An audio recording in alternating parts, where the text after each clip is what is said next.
اللهم صل على سيدنا محمد وعلى آل سيدنا محمد وبارک وسلم۔ میں کہتا نہیں کہلواتا ہے کوئی، سخن میرے بس میں کہاں اللہ اللہ اللہ۔ فکر دنیا کر کے دیکھی، فکر عقبہ کر کے دیکھ، چھوڑ کر فکر سارے ذکر مولا کر کے دیکھ۔ کون ہے کس کا بنا، کون کس کے کام آیا، سب کو اپنا کر کے دیکھا، رب کو اپنا کر کے دیکھ۔ آج ہم سب یہاں حاجی محمد بشیر لقمان صاحب کے صاحبزادے مجاہد بشیر رحمہ اللہ رحمتً واسعہ کی تعزیت کے لیے حاضر ہوئے ہیں۔ یقیناً باپ کے لیے جوان بیٹے کی میت کو دیکھنا بہت بڑا سانحہ صدمہ اور دکھ ہے، لیکن یہ زندگی ہے ہی دکھوں کی جگہ۔ ہمارے استاد محترم فرماتے ہیں، اگر اس دنیا میں کسی کو خوشی ملے تو یہ غنیمت ہے، بونس ہے، ورنہ یہ خوشیوں کی جگہ نہیں ہے، یہ تو دکھوں کی جگہ ہے۔ ایک مرتبہ یہ عاجز کچھ معاملات میں بہت پریشان تھا، تو اپنے شیخ حضرت مولانا پیر ذوالفقار احمد نقشبندی دامت برکاتہم کو کال کی، حضرت میں بہت پریشان ہوں، دعا فرمائیں۔ تو حضرت نے فرمایا، بچہ دل بڑا رکھنا، دنیا تو ہے ہی پریشانیوں کی جگہ۔ تو یہ دنیا خوشیوں کی جگہ نہیں ہے، دکھوں کی جگہ ہے۔ اس کی مثال ایسے ہے کہ جیسے آپ بس میں بیٹھیں اور کچے راستے پہ سفر ہو رہا ہو، تو اس راستے پہ کوئی بندہ کہ یار جھٹکے لگ رہے ہیں، تو جھٹکے تو لگیں گے، کیونکہ آپ بس کا سفر کر رہے ہیں اور کچا روڈ ہے۔ جہاز پہ تو سفر نہیں کر رہے کہ جمپ نہ لگے، اب تو جہاز میں بھی جمپ لگتے ہیں۔ ہوا کا جب تیز آتا ہے طوفان تو جہاز میں بھی دھکے لگتے ہیں۔ تو بھائی دنیا میں دھکے تو لگنے ہیں، جھٹکے تو لگنے ہیں، لیکن یہ جو جھٹکے لگتے ہیں نا غم کے، اس میں اللہ کی حکمتیں ہوتی ہیں۔ کب کس کو کون سا جھٹکا دینا ہے اور اس کے دل کے تار کو اللہ کے ساتھ اپنے ساتھ یعنی کہ جوڑنا ہے۔ کسی بزرگ سے پوچھا گیا نا اللہ کہاں ملتے ہیں، تو فرمایا ٹوٹے ہوئے دلوں میں تلاش کرو۔ مومن بندے پہ جب غم آتا ہے وہ اللہ کے قریب ہو جاتا ہے۔ اللہ اکبر، اللہ اس کے دل میں آ جاتے ہیں، اللہ اس کے دل میں سما جاتے ہیں، اللہ اس کے دل میں چھا جاتے ہیں۔ درے دنیا کسے بے غم نہ باشد، اگر باشد بنی آدم نہ باشد۔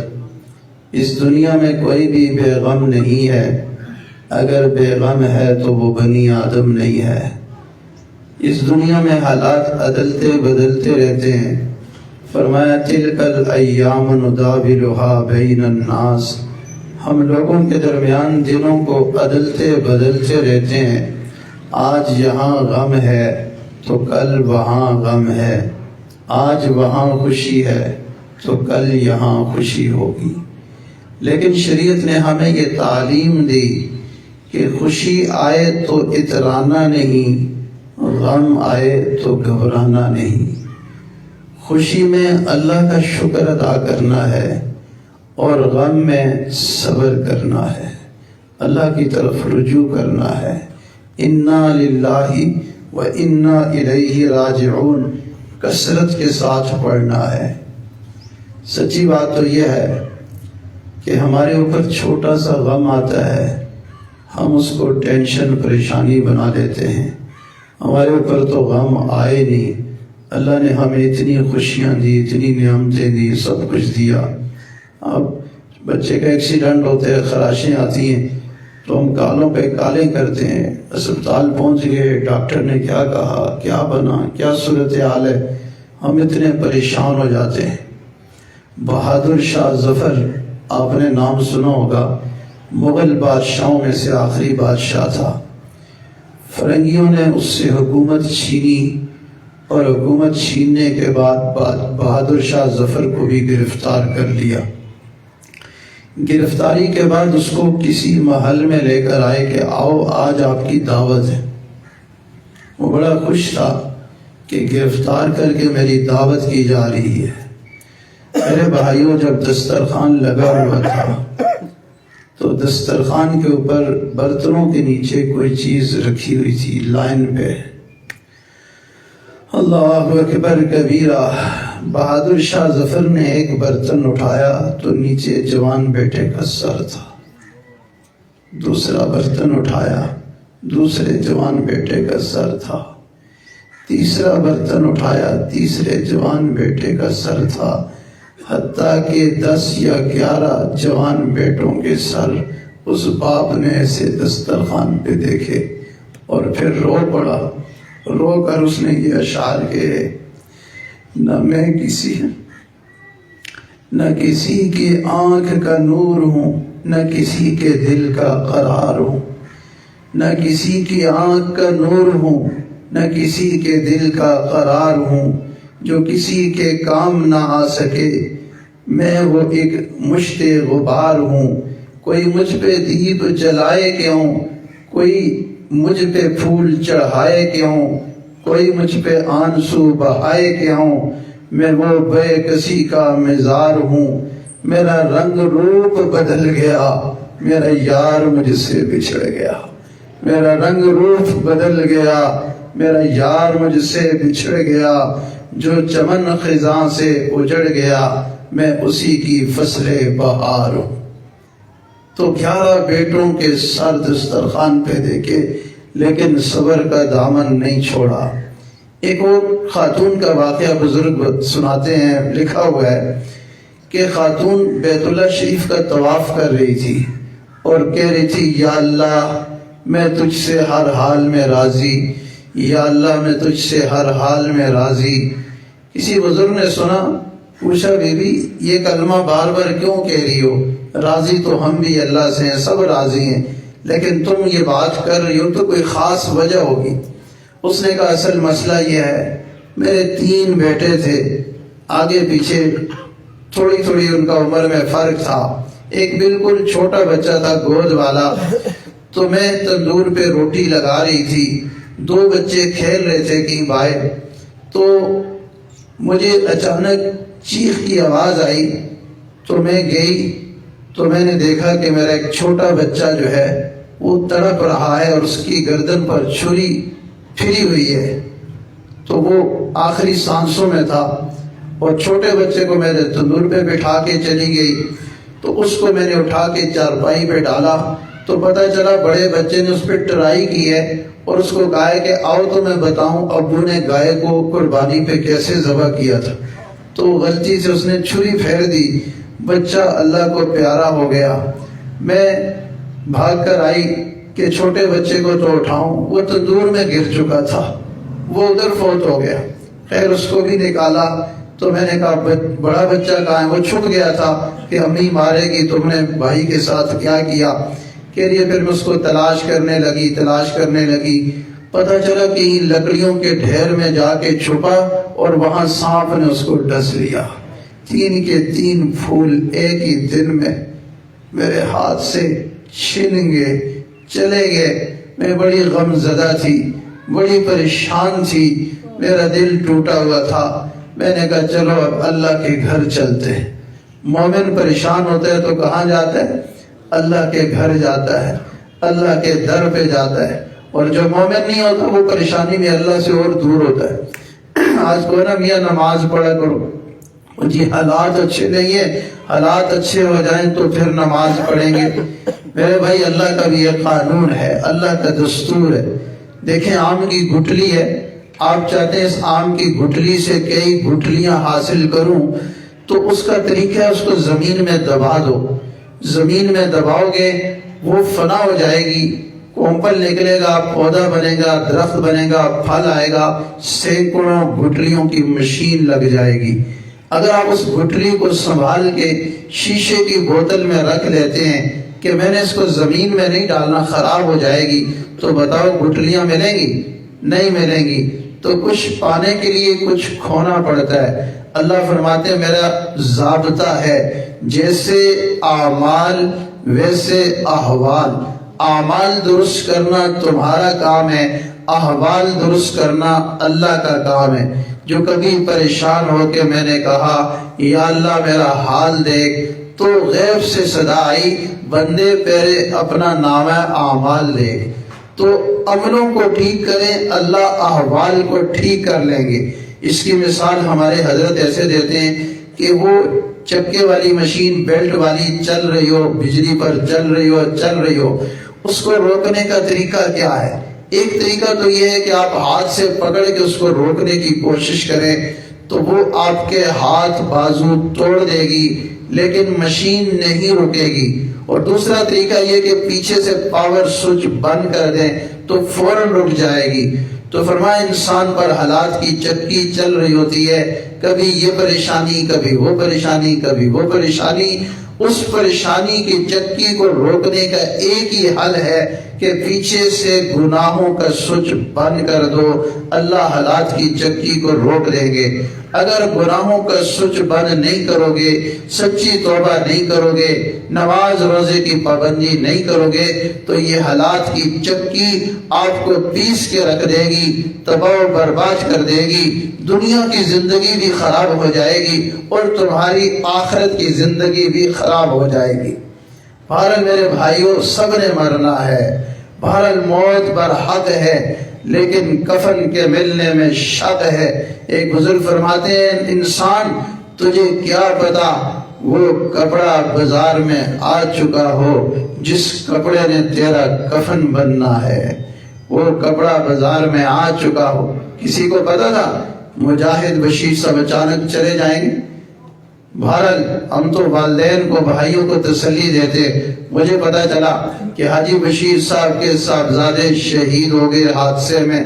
میں نے پوچھا نام کیا ہے؟ کہتے نام مجاہد بشیر۔ میں نے کہا اور کیا چاہیے؟ نام مجاہد اور موت شہادت کی۔ سبحان اللہ۔ نبی علیہ السلام نے پوچھا صحابہ کرام سے بتاؤ کہ شہید کون ہوتا ہے؟ تو صحابہ کرام نے عرض کیا جو اللہ کے راستے میں قتل ہو وہ شہید ہوتا ہے۔ فرمایا پھر تو میری امت کے شہداء کو تھوڑے ہو جائیں گے۔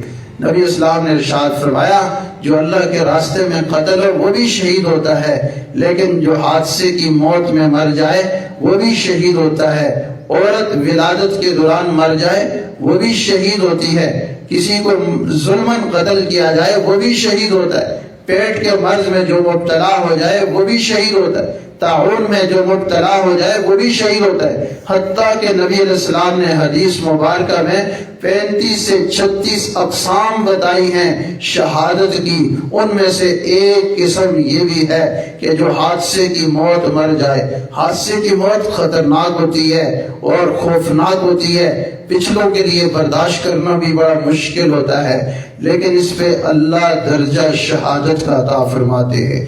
تو بھئی آپ نے اس کو مجاہد بنایا، اب وہ شہید ہو گیا، اور شہید تو زندہ ہوتا ہے۔ شہید کو فرمایا مردہ نہ کرو، شہید کا اللہ کے ہاں مقام ہے۔ اللہ تعالیٰ اس کو سیدھا جنت کی فضاؤں میں بھیج دیتے ہیں، جنت کی ہوا میں بھیج دیتے ہیں، وہ خوش ہوتا ہے۔ تو بہرحال مرنا سب نے ہے، لیکن فکر یہ ہو کہ موت اچھی آئے۔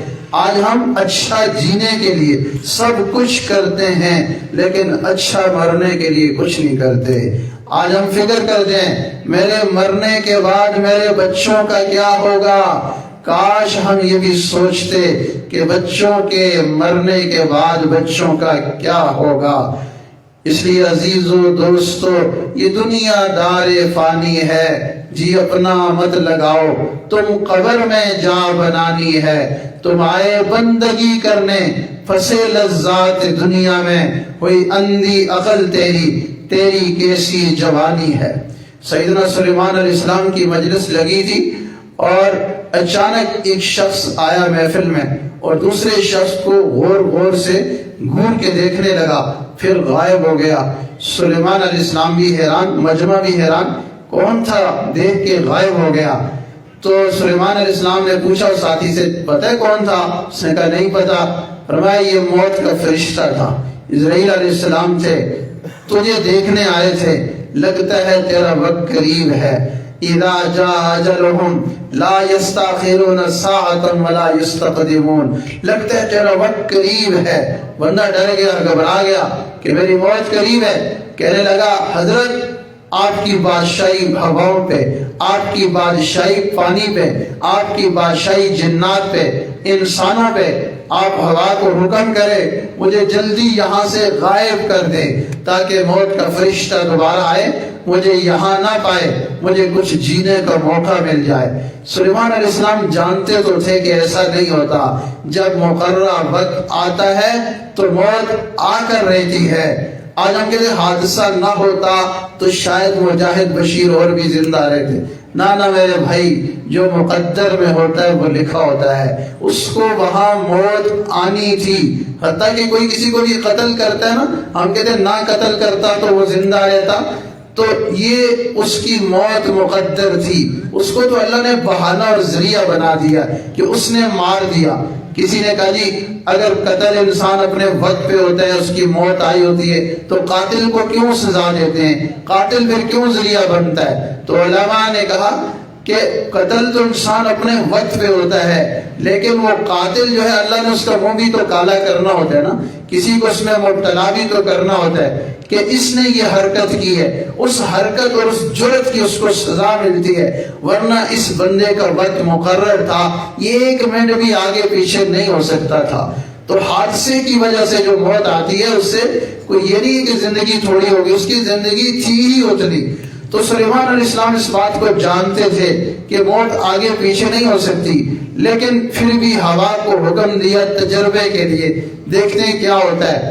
ہوا کو حکم دیا اس بندے کو غائب کرو، دور کسی ملک میں لے جاؤ۔ ہوا اس کو اٹھا کے لے گئی۔ تھوڑی دیر کے بعد پھر موت کا فرشتہ آیا، ادھر ادھر دیکھنے لگا۔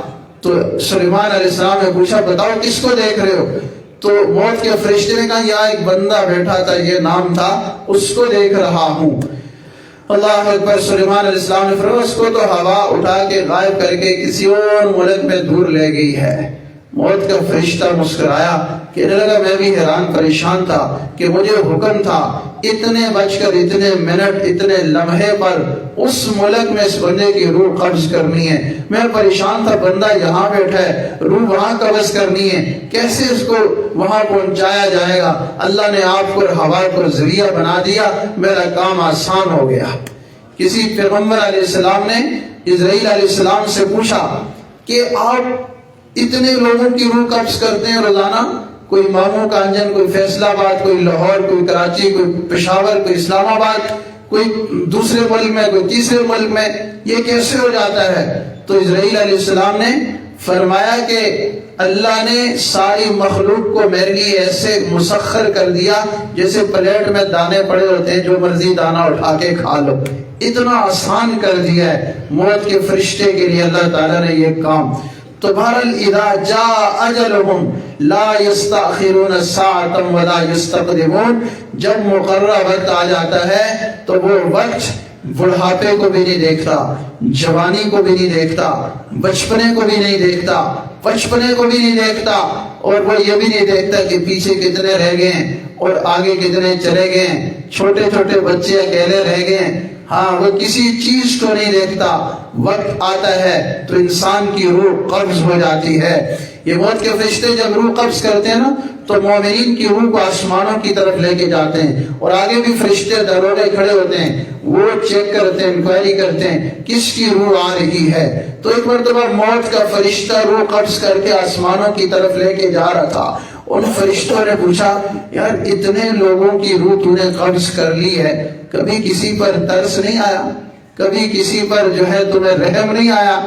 تو موت کے فرشتے نے کہا ایک جگہ مجھے بڑا ترس آیا، لیکن کیا کرتا، تقدیر مقدر ہوتی ہے۔ پوچھا کہاں ترس آیا؟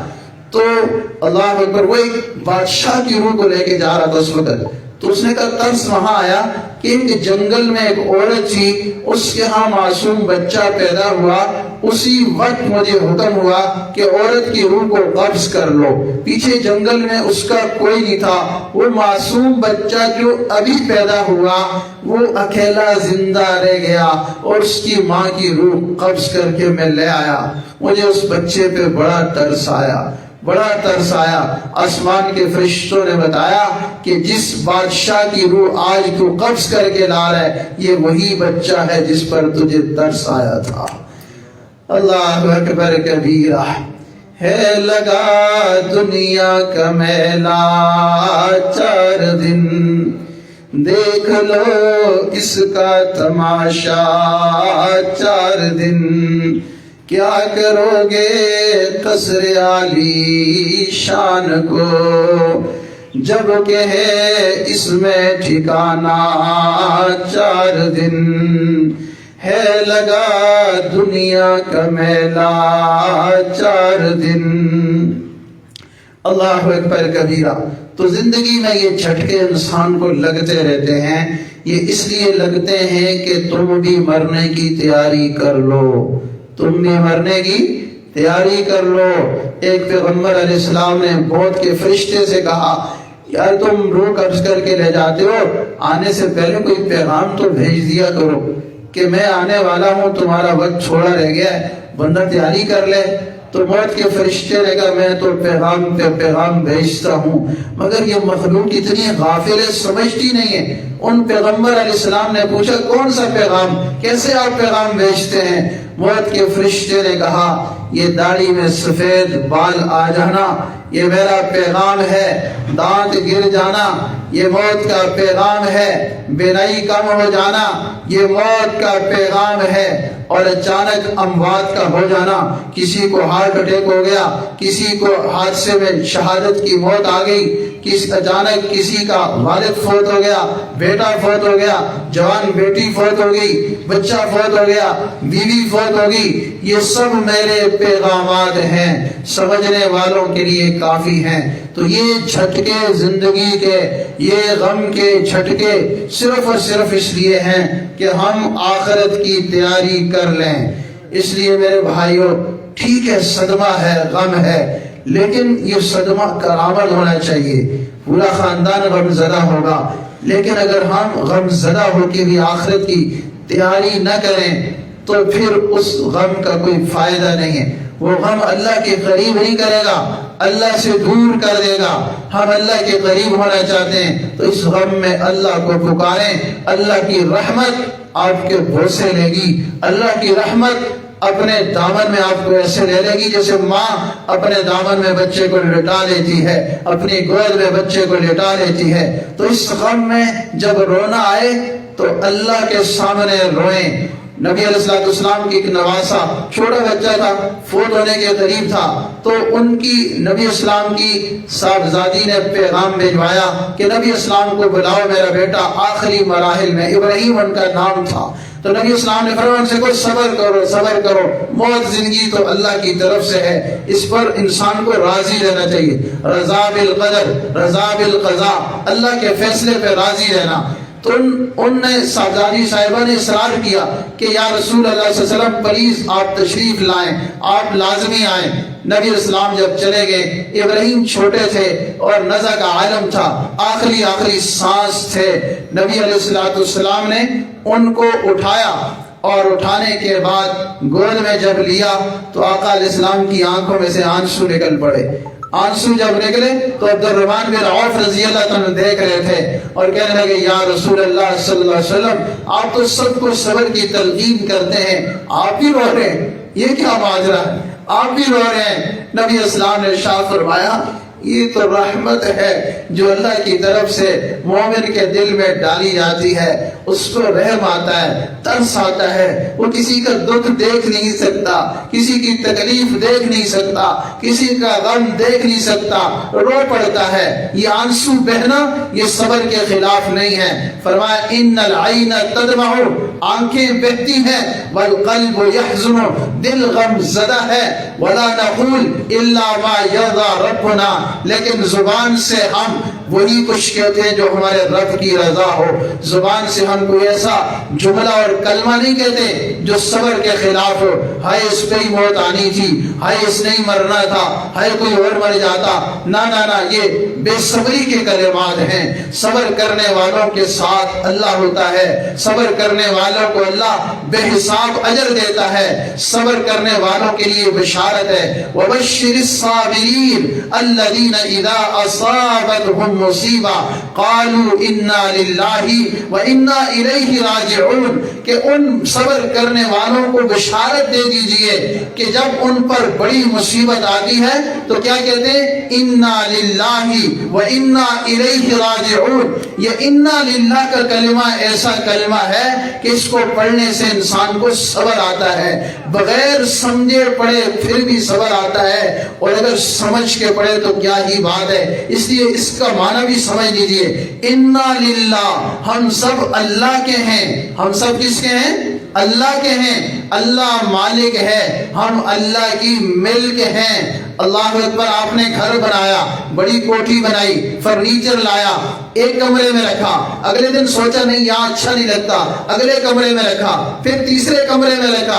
کوئی بندہ کہتا ہے میاں صاحب کیا کر رہے ہیں، کیا تماشا ہے، کبھی ادھر رکھتے ہو کبھی ادھر رکھتے ہو کبھی ادھر. تو آپ کہیں گے گھر میرا، فرنیچر میرا، مرضی میری، تجھے کیا مسئلہ ہے، میں اس کمرے میں رکھوں اس کمرے میں رکھوں. تو اللہ مالک، ہم ملک، اللہ کی مرضی. اللہ ہمیں دنیا کے گھر میں رکھے، اللہ آخرت کے گھر میں رکھے. اِنَّا لِلَّهِ. لیکن پھر بھی جب قریبی رشتے بچھڑتے ہیں صدمہ بہت ہوتا ہے. اس کے لیے اگلا جملہ وَإِلَيْهِ رَاجِعُونَ، ہم سب نے اسی کی طرف لوٹ کے جانا ہے. یہ ایک عقیدہ ہے، یقین ہے کہ ہم سب نے مر کے ادھر ہی جانا ہے. سب نے مرنا نہیں مرنا، سب نے آخرت میں جانا نہیں جانا. اور اگر سارے نیک ہوں گے تو سارے جنت میں جمع ہو جائیں گے. 5 بھائی ہیں، ایک بیرون ملک جا رہا ہے، 4 اس کو روانہ کرنے ایئرپورٹ پہ جا رہے ہیں. 3 رو رہے ہیں، ایک ہنس رہا ہے. 3 جو رو رہے ہیں، بھائی کیوں رو رہے ہو؟ تو اس سے پوچھو کیوں رو رہے ہو؟ وہ کہتے ہیں بھائی بچھڑ گیا. چوتھا ہنس رہا ہے، تم کیوں ہنس رہے ہو؟ کہتے ہیں کوئی بات نہیں، آج اس کی فلائٹ ہے، اگلے ہفتے میری بھی فلائٹ ہے. تو جب بندے کا یقین یہ ہوتا ہے کہ جانے والا چلا گیا، میں اس سے بچھڑ گیا، کبھی صبر نہیں آئے گا. اور جب یہ سوچیں گے آج ہو گیا، کل میں نے بھی جانا ہے، اور اگر میں نیک اعمال کروں گا اللہ جنت میں ملا دیں گے. اللہ جنت میں ماں باپ کے ساتھ، بہن بھائیوں کے ساتھ، بیوی بچوں کے ساتھ ایمان والوں کو ملا دیں گے. یہ جب سوچے گا تو پھر اس کو صبر آ جائے گا. اس لیے فرمایا اِنَّا لِلَّهِ وَإِنَّا إِلَيْهِ رَاجِعُونَ. بہرحال غم زدہ خاندان کے لوگوں سے یہی گزارش ہے کہ اس غم کو اللہ کے قرب کا ذریعہ بنائیں. دل ٹوٹتا ہے نا، پھر اللہ کے ساتھ دل کا تار جڑتا ہے. اس تار کو جوڑیں، اللہ سے تعلق بنائیں. کسی کو اللہ مراقبوں میں ملتے ہیں، کسی کو تہجدوں میں ملتے ہیں، کسی کو جہاد میں ملتے ہیں، کسی کو حج عمرے میں اللہ ملتے ہیں، اور کسی کو غم و پریشانیوں میں ملتے ہیں، دکھوں مصیبتوں میں ملتے ہیں. قہر سجن لطف سجن دم بدم، قہر سجن گا بگا، این بھی سجن واہ واہ، اون بھی سجن واہ واہ. یہ جو دکھ ہوتے ہیں یہ انسان کو اللہ سے ملوا دیتے ہیں. کسی غمزدہ باپ نے کیا خوب کہا تھا، وقت طلوع دیکھا، وقت غروب دیکھا، وقت طلوع دیکھا، وقت غروب دیکھا، اب فکر آخرت ہے دنیا کو خوب دیکھا. ارے بھائی دنیا کو بہت دیکھ لیا، بڑی عیش و عشرت کی زندگی گزار لی، سب کچھ کھا بھی لیا، پی بھی لیا، بنا بھی لیا، سب کچھ کر لیا. اب آخرت کی فکر کر لو. سارے آخرت کی فکر کریں گے انشاءاللہ، سارے بھائی توبہ کریں گے. آخرت کی تیاری کے لیے 3 کام. سب سے پہلا کام گناہوں سے پکی سچی توبہ کر لینا. اگر میں اور آپ نے گناہوں سے توبہ نہیں کی تو موت کا ذکر جھوٹ ہے، آخرت کی تیاری، فکر آخرت کا بیان جھوٹ ہے. سچی توبہ کر کے اس محفل سے اٹھو تو میرا بیان کرنا بھی کرامت، آپ کا بیان سننا بھی کرامت۔ اگر آپ اس محفل میں توبہ کر کے نہیں جائیں گے آپ کا یہاں آنا بیکار ہے اور آپ کا موت کا بیان سننا بیکار ہے۔